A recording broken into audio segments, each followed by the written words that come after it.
Greetings, dear ones. I'm Kryon of Magnetic Service.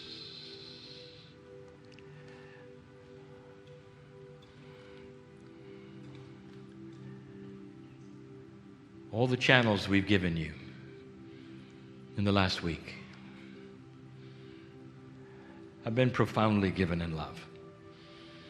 In love. We wish you to review all 13. Listen to them with international ears. Not Jewish ears. And not from any other parts of the region, just with international ears. And yet, I am in Israel. And the messages that I've given are for the Jews.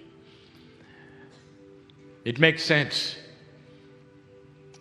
And there has been a powerful message, and I want to make it clear once again. Once again. The term the chosen ones refer to the Jews. But when you look at what you're chosen for, it gives you pause for a moment.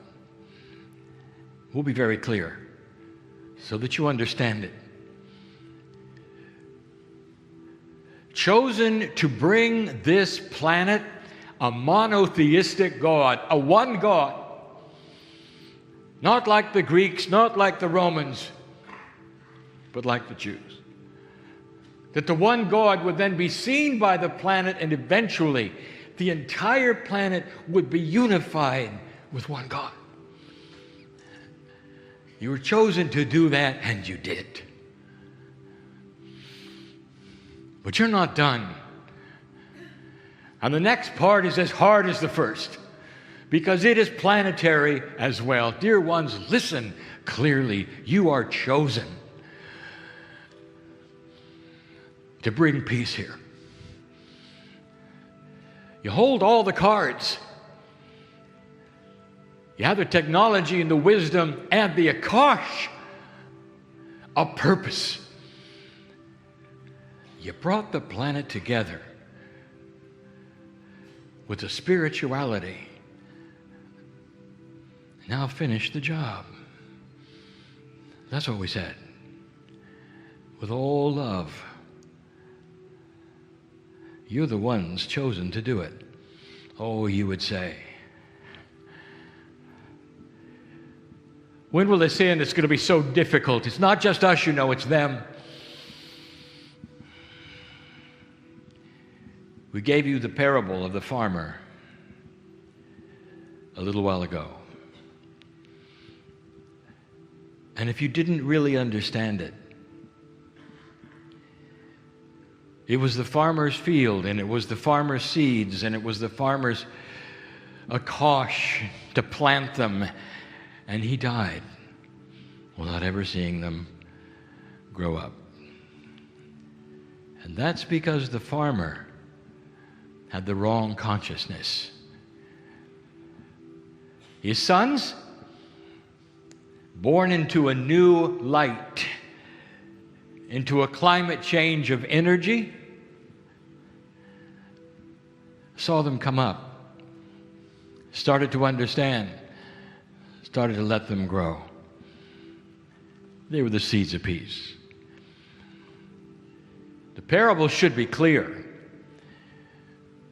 that sometimes consciousness gets in the way.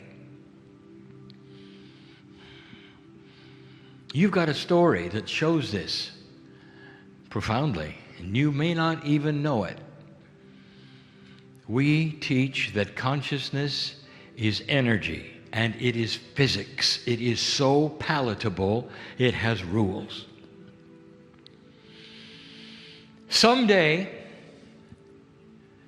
there will be inventions in multidimensional physics that will break open the barrier of understanding. The chances are very high that these physics experiments and discoveries will come from here. And when they do, you will see that consciousness, what human beings think collectively, can be measured. Changes things, moves things. Belief moves things. I want to take you back for a moment into a story that every child knows. It's a story that is known worldwide about this area. And you may not recognize really truly what happened. It is the Exodus from Egypt. You all know it.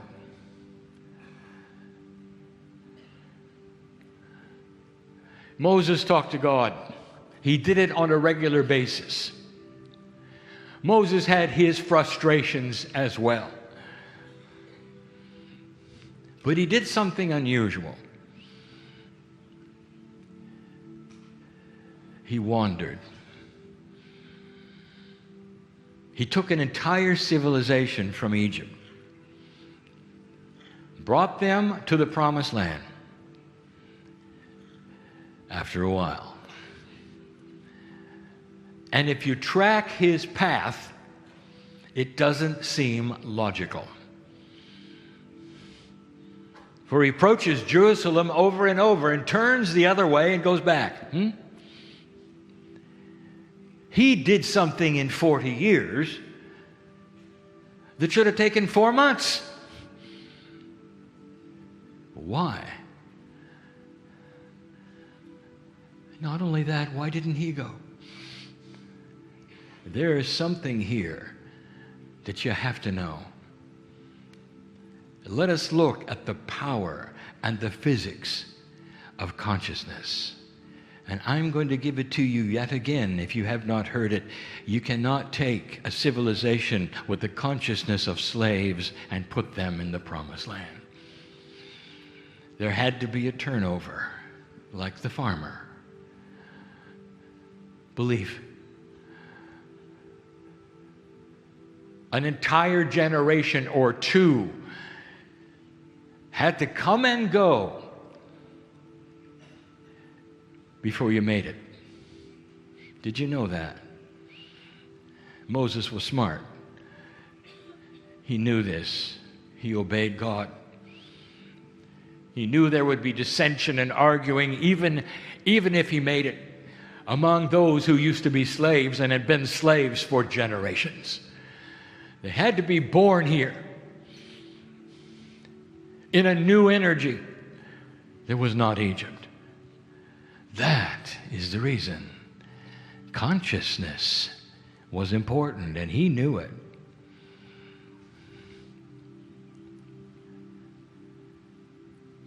There's more. Consciousness has been shifting on this planet in anticipation of this new energy. A new dispensation of compassion has begun. And the ones who are going to serve it best will be the Jews, and it's going to be hard. The situation is more than difficult, it's untenable. There is no solution that you can see. But there is. And the young people will be the first ones to tell you. What are you going to do when they start meeting together in an unauthorized way? Who's going to punish who when they stand hand in hand and sing peaceful songs to you? Adult, what are you going to do with your kids when they don't do what they're told regarding the situation? It's only begun. It's going to take time. There is wisdom brewing. and there's precedent for it. What if I told you you're the last ones to make peace? The last ones. And everybody's waiting for you. 70 years ago, the war to end all wars, they say, had come to an end. And the enemies of old were conquered. I would like to show you what consciousness can do. With generations, what can happen?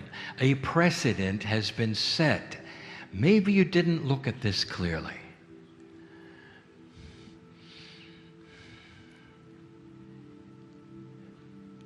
What do Americans think about the Japanese? What happened in this war? Unbelievable. The number of lives that were lost, the atrocities on both sides, and then the bomb. First country ever to use nuclear weapons on another civilization. How do the Japanese feel about the Americans? I want to tell you, they're allies. They are so connected right now through trade that they have a collective economy. As goes one, goes the other. That's how close they are right now after 2 generations. You see, there's a precedent of consciousness.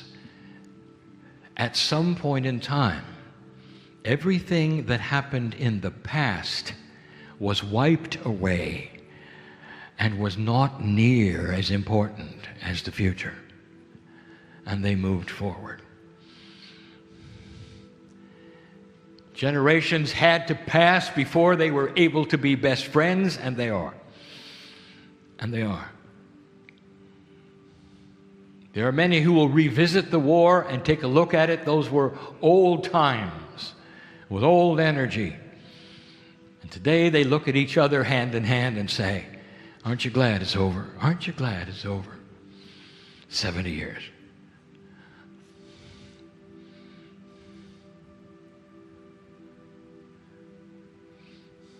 How do you feel about the countries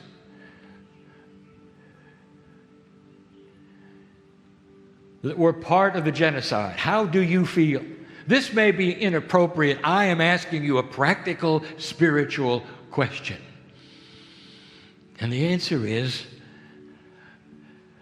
the generations of Jews have put it aside. There are people here right now from those countries, hand in hand.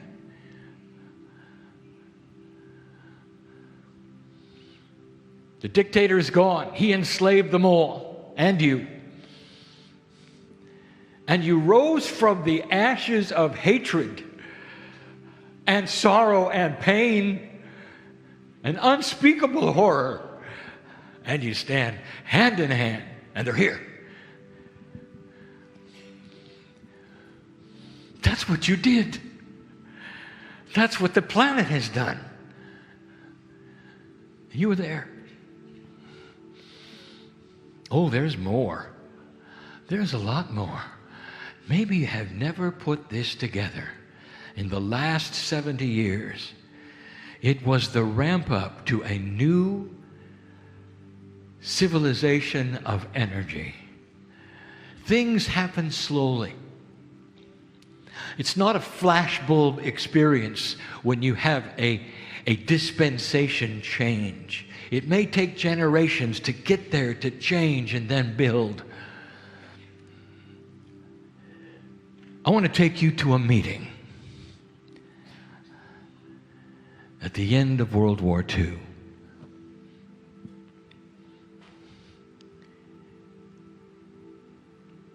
There were those who said, if we don't do this now, Something's going to happen.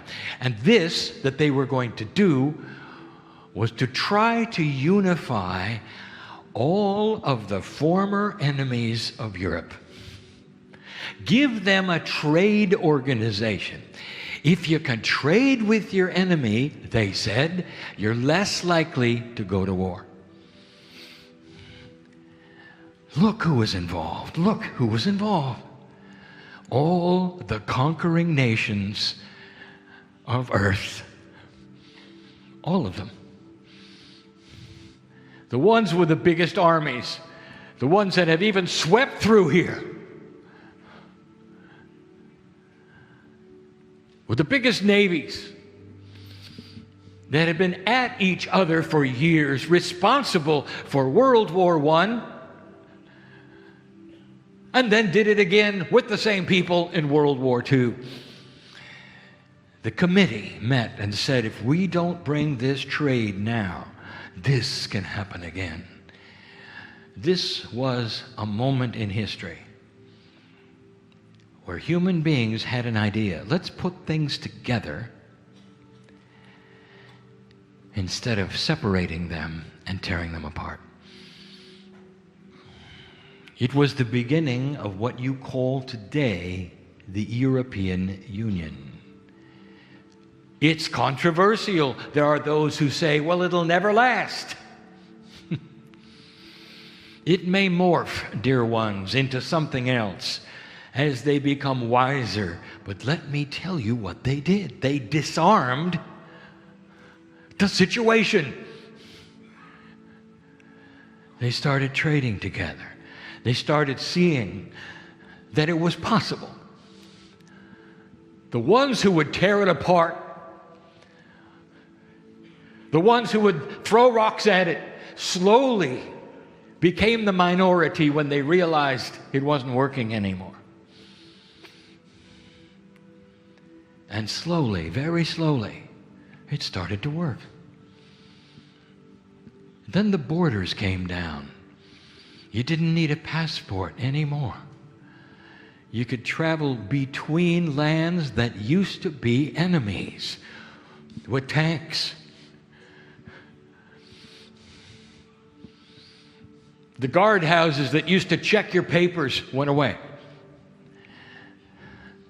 And they started traveling among themselves. All the former enemies of Europe that had been at war for eons. And then, against all odds, they started to put the economy together and give them the same currency. Dear ones, if you had presented this plan in 1945, they would have laughed at you and said, this is foolish, impossible, silliness. You see, you don't know the situation.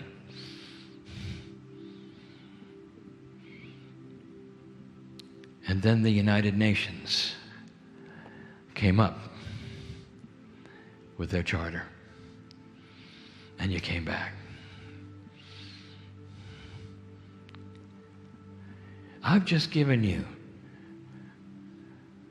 the fact that the civilization of this planet is starting to morph and change. There is great hope all around you. All around you. Precedent means that it has happened. When it never happened before, you can look at it and you can see you're not alone. Is it possible to change attitudes? And the answer is yes. And you do it with consciousness. Kryon, it's just too simple. You sit there in the chair, and as an American man channeling, you don't know the situation. Is it all right to be frank? Is it all right to be practical and to say these things to you now? Have you tried love? And the answer is, you are so naive. Things are not going to change just because you sing songs and have some love. You are right. What happens is when you start having compassion for those you never had compassion for before, to understand their situation and see what it is that would change them in order to change you.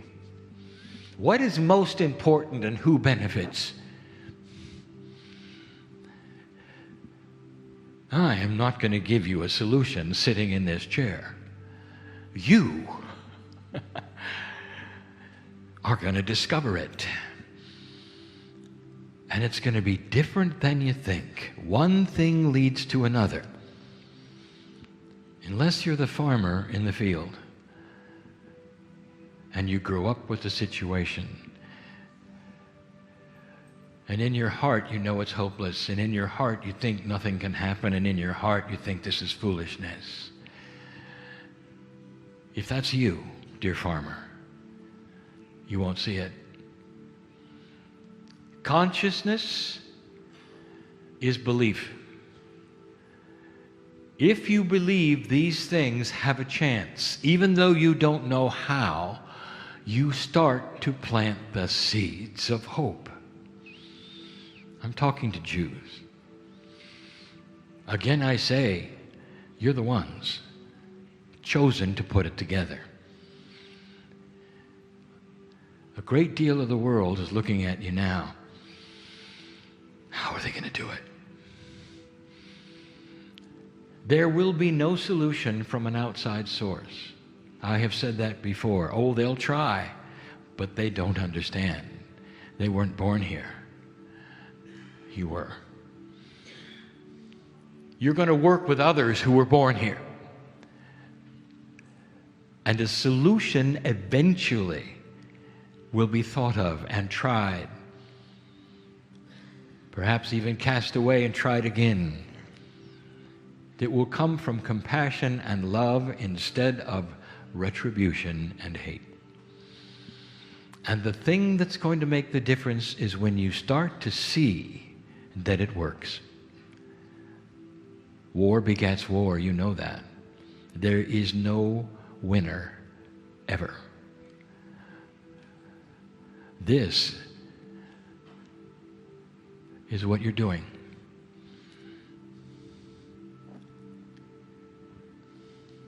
You'll leave this place and you'll wonder what all this means. There is a shift coming. There are what we will call wild cards that can be here in the form of ideas and people from both sides of the wall who want what you want. For their children, they want what you want. For their futures, they want what you want. And there will be a way. When you leave this place, there will be a tendency to go and turn on the news. And when you do, don't be flattened. Don't let your heart sink to a low ebb yet again. Understand it's the beginning of the end of the situation. It's going to have to play out this way because of consciousness. Consciousness change is slow. Will you let the seeds grow? Will you water them with your hope and your love? Despite what you see, despite what is happening, despite the others who don't want to do this way. They want war. They want retribution, frustration, compassion. I want you to look at the masters that walked this land and start emulating them. Compassion is the key. And it all came from here. It's in your blood. That's what you're chosen for. The hardest thing the planet will ever see. Peace in the region. color is coming. Indeed. God bless you in this land. I'm Kryon, and so it is.